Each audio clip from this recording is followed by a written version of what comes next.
Hello. Today we are going to make fall off the bone oven baked ribs. So this is one of those recipes that I have been making for quite some time now, and it's very easy to do. We start with a whole rack of ribs, one rack. You can always double this recipe if you'd like. I'm going to make one recipe of it today. So you want to get your favorite barbecue sauce, or if you don't have a favorite, you make your own. You want to have that on hand. We're going to baste the ribs at one point, so it really comes down to how much you like to have on your ribs. So I don't actually give an amount on this. We're going to use 1/4 cup of dark brown sugar, 1/4 teaspoon of white pepper, and about 30 turns of black pepper. We're going to use each 1 teaspoon of ground oregano, chili powder, paprika, cumin, which I love. I tend to put a little bit more of this, and granulated garlic. So this is all part of the rub that we are going to put together. All these are part of the rub. I also make my own, mostly my own, coleslaw. I like this brand's flavor for coleslaw dressing, so I don't see the point in me making it myself. So I use Marie's coleslaw dressing. And for that, you're going to need about half of a red cabbage, about half of a green cabbage, and then I eyeball, depending on how big the carrots are, anywhere from 3 to 4 carrots. And I'm going to shred the vegetables and toss them in the coleslaw dressing. So I'll show you all of that as well. So let's get started. Okay, so let's get our dry rub going. I need 30 turns of the black pepper.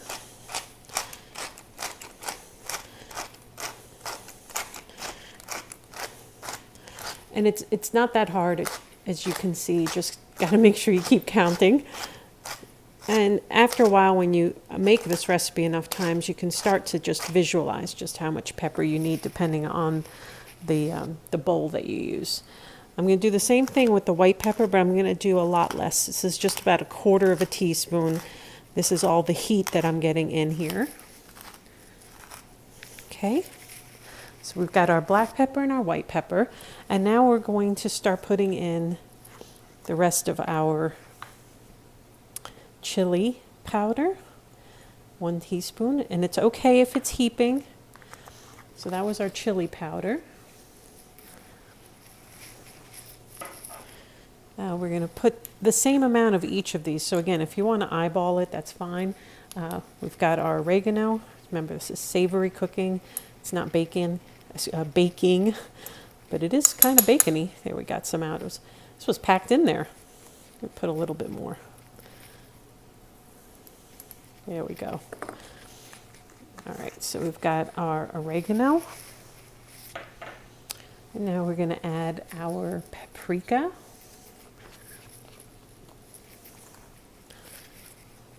Paprika is going to add a nice, not just a nice color to the finished product, if you don't actually baste it with barbecue sauce, but it's going to give it some sweetness. Now we're going to add my favorite, cumin. Now I know I said each of these in equal amounts. I'm going to put a little extra cumin because I really love that flavor. But when you do it for the first time, see, I put a lot of it. When you do it for the first time, just keep them even. So that was our ground cumin. And then lastly, I have some garlic. Now you might ask, why not fresh garlic? Because this is going to be basically a dry rub. So you want to keep that even. And I don't go overboard on the dried garlic. It's very potent. So we don't do that. And then lastly, we need 1/4 cup of brown sugar. I like to use dark brown sugar because of the extra molasses that's in it. So if you only have light brown sugar, but you have molasses, you can combine that and get dark brown sugar. Okay, so now that we've got all of this together, I'm going to use my spoon to mix it all up. You just want that combined. And after you've made this once or twice, you'll probably decide a different ratio of each of these items, but I find that this works. I actually don't even use a measuring tool when I do this. I just kind of eyeball it at this point because it all works. So now we have our ribs, and we're going to season them on both sides. So I'm going to flip the ribs over, and I do this so that no matter what part you're sucking on or eating, you've got good flavor. So we're going to make sure we get all of that. And I'm not going to say about half, but a good amount on the underside, as it were. And use my hand to make sure it gets here on the edges.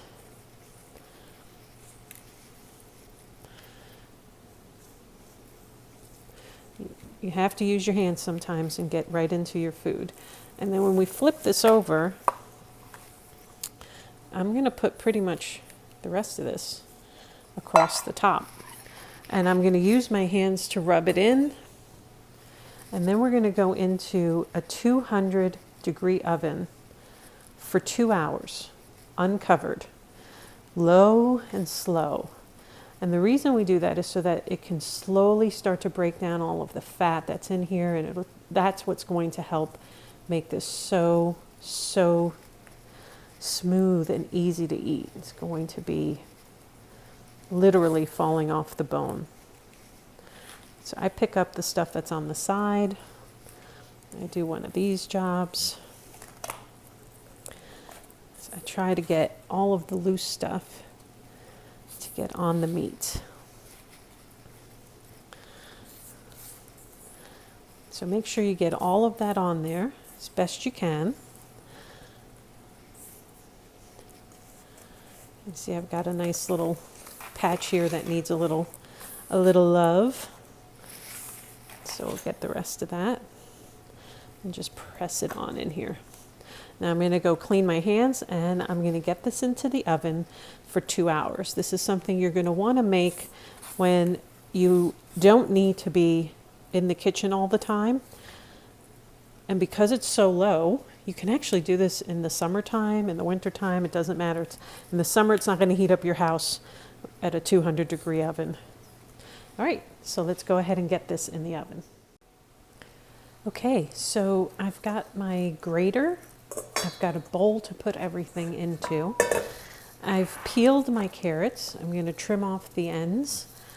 I've also got my cabbages ready to go. And I'm going to basically shred everything, get it into the bowl, and then dress it when we're closer to serving. The earlier that you dress anything, the more wilted it will become. And I like my first pass of the coleslaw to be more on the crunchy side. There's always leftover, and so it will get a little bit softer as it goes. But cabbage tends to be very crispy. So I'm going to go ahead and shred our carrots and then move on to both of the red and the green cabbage.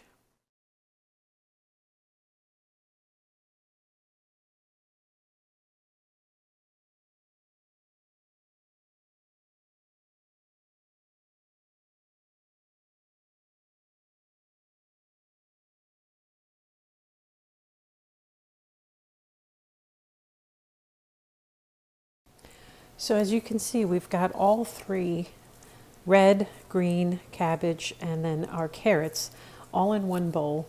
And closer to time of service, I will go ahead and dress this with the coleslaw dressing. And that way, I like it at room temperature the first time I eat it. So it's going to stay out while the ribs continue to cook. And once we're ready for service, we'll go ahead and dress this and get it on the plate. Our ribs have been cooking for 2 hours. Now we're going to top it with some BBQ sauce. I like to actually pour it right on the top.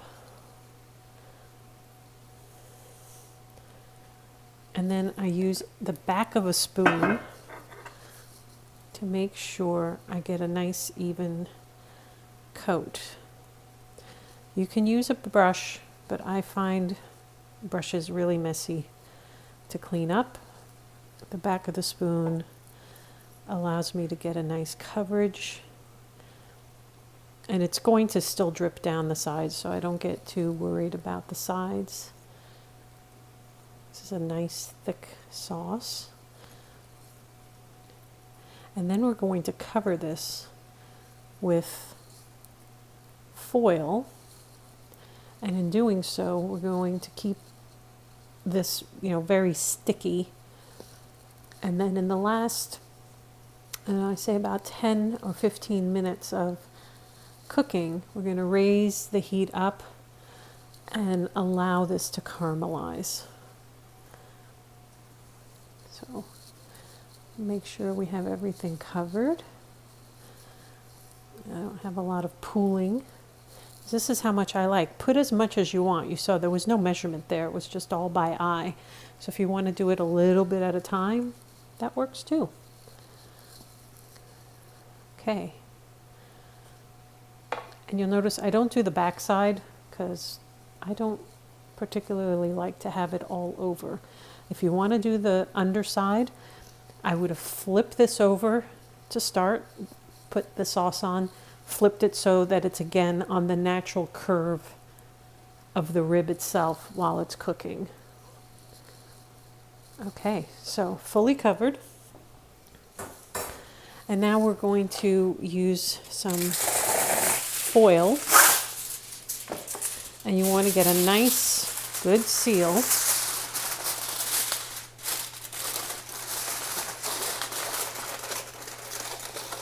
I happen to use 2 pieces when I do this. Nothing's ever big enough.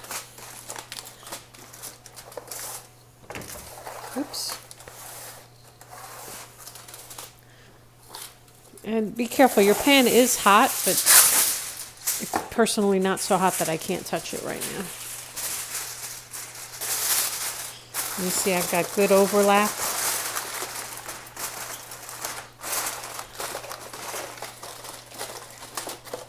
And we're going to go back in the oven for another 2 hours. Just want to make sure this is crimped right up so we keep as much steam in there as possible. This is going to aid in our cooking. So here we go, back in the oven for 2 hours. So while our ribs are cooking for the last 2 hours, this is when I go ahead and dress my coleslaw. Remember, if you've made your own coleslaw dressing, dress it whenever you'd like. This is what I have found works for me. I don't measure how much I'm going to put in here. I'm pretty liberal with it. So I just kind of pour some in.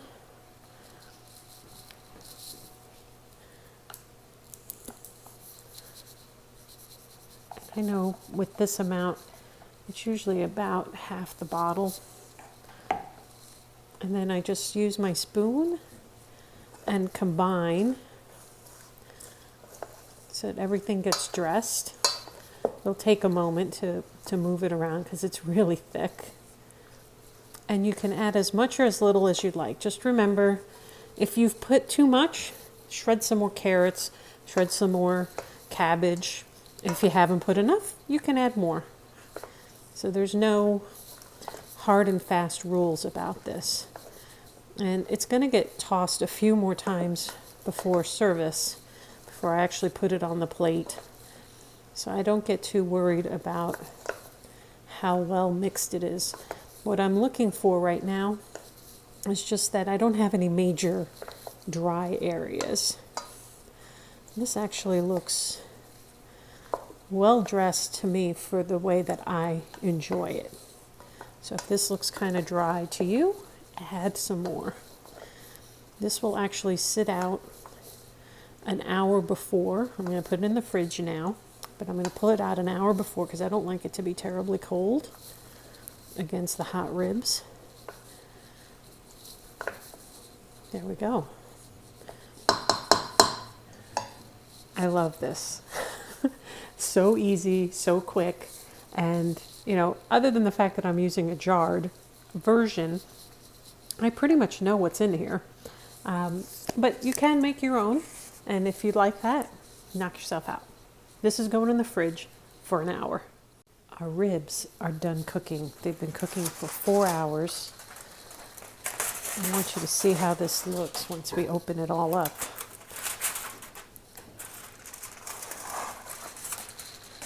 Beautifully glazed, delicious, and these are just going to fall right off the bone.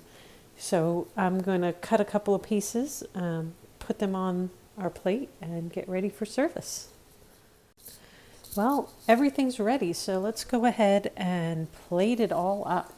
So we have our coleslaw.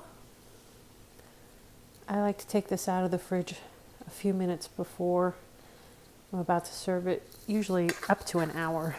I don't like it super cold, but you should have it however you like. When it's cold, you're going to find that the flavors themselves are not as pronounced. So you may want to have a coleslaw that actually has, maybe some spiciness to it or something like that. And that's really why I don't like it super cold. I like to actually taste all the flavors. And we've cut up our pork ribs. And I can literally pull this apart. I can pull the ribs out. See how beautifully cooked that is. So there you have it. These are fall off the bone pork ribs served with a mostly homemade coleslaw. I hope you try this sometime on your own because that's delicious.